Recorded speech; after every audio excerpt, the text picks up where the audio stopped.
exclusive is White House Press Secretary Karoline Leavitt. Karoline, thanks so much for being here this morning.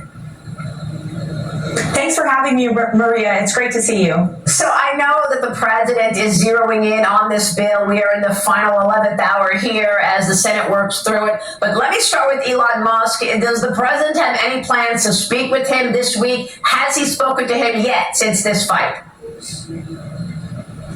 No, he hasn't, and frankly, I don't think the president intends to. The president is very much focused on delivering on his priorities for the American people, and that includes passing the one big beautiful bill. And I'd like to add that the president shares the concerns of Elon and Senator Johnson about our nation's debt crisis. It's one of the many reasons he decided to run for president in re-election again. And that's precisely why we need this bill to pass and to be sent to the president's desk for signature as soon as possible. Because this bill provides $1.6 trillion in mandatory savings. And when you combine that with the tariff revenue that President Trump's America First trade agenda is bringing in, nearly $3 trillion over the next 10 years, that's a projection, according to the Congressional Budget Office. And when you combine that with the Council of Economic Advisors' projected growth of 3%, we're going to cut the deficit by $8 trillion over the next 10 years. And look at all of the other pro-growth economic policies this president has taken. He understands the concerns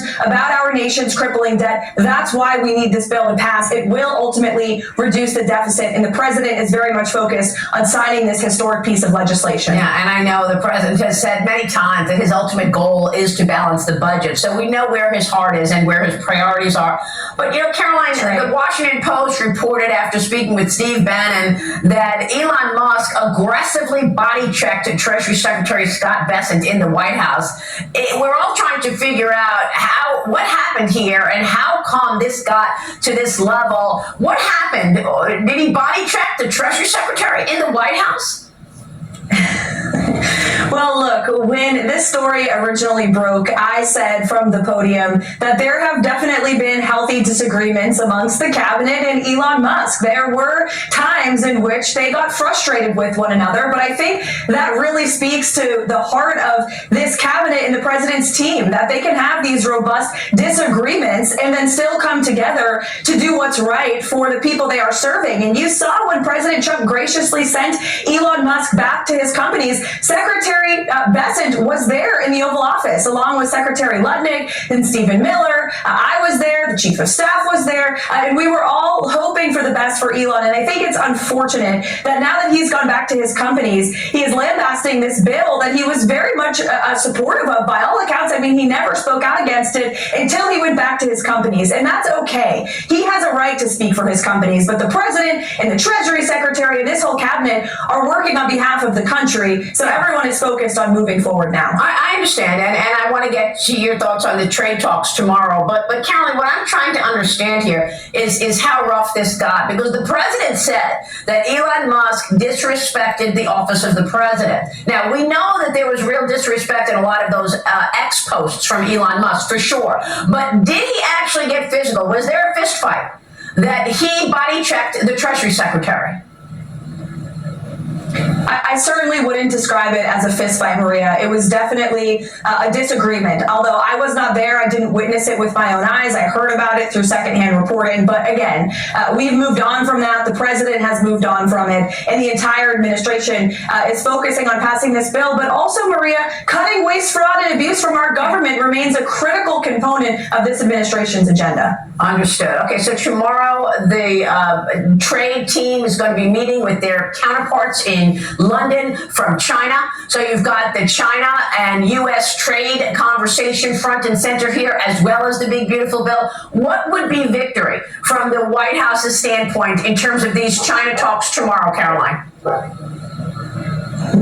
Well, as the president has said himself, he has always had a very respectful relationship with President Xi of China, whom he spoke to directly last week, and that's why these trade talks will be happening in London tomorrow. And we want China and the United States to continue moving forward with the agreement that was struck in Geneva. The administration has been monitoring China's compliance with the deal, and we hope that this will move forward to have more comprehensive trade talks. Look, the United States and China have strategic interests, and one one another's markets, and the president is always going to put American workers and industries first, and that in the talks in Geneva really set the table for that. But we need China to comply with their side of the deal, and so that's what the trade team will be discussing tomorrow. And as always, they will provide a readout of that meeting like they always do in the effort of transparency. And of course, I know that already the tariffs that the president has taken in has already yielded incredible amounts of money, billions of dollars that could be applied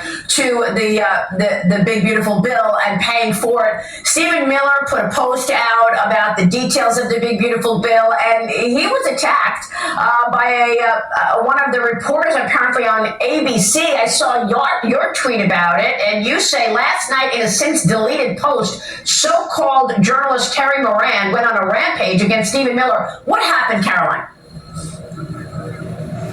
Well, ABC is going to have to answer for what their, again, so-called journalists put out on Twitter in the wee hours of the night, calling Stephen Miller vile. They said that President Trump is a world-class hater. And this is, again, coming from someone who is supposed to be an unbiased and professional journalist.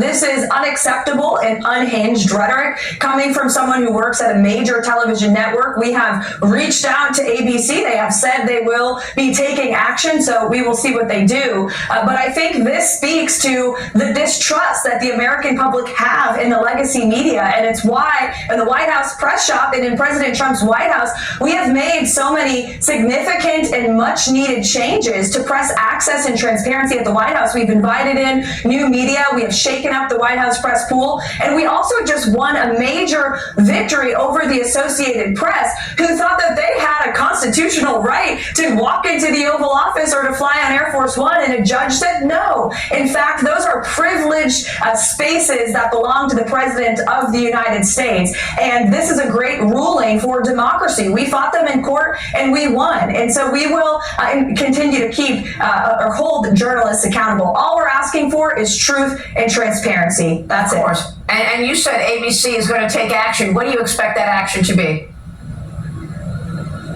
Well, we'll have to see. I mean, hopefully this journalist will either be suspended or terminated. You cannot go on these unhinged rants against administration officials and the President of the United States, and then clearly he knew he was wrong because he deleted the post as soon as he allegedly woke up this morning. Karoline, it's great to have you this morning. Thanks for your leadership. Thanks for being here this morning. Thank you. Thanks, Maria. All right, White House Press Secretary Karoline Leavitt.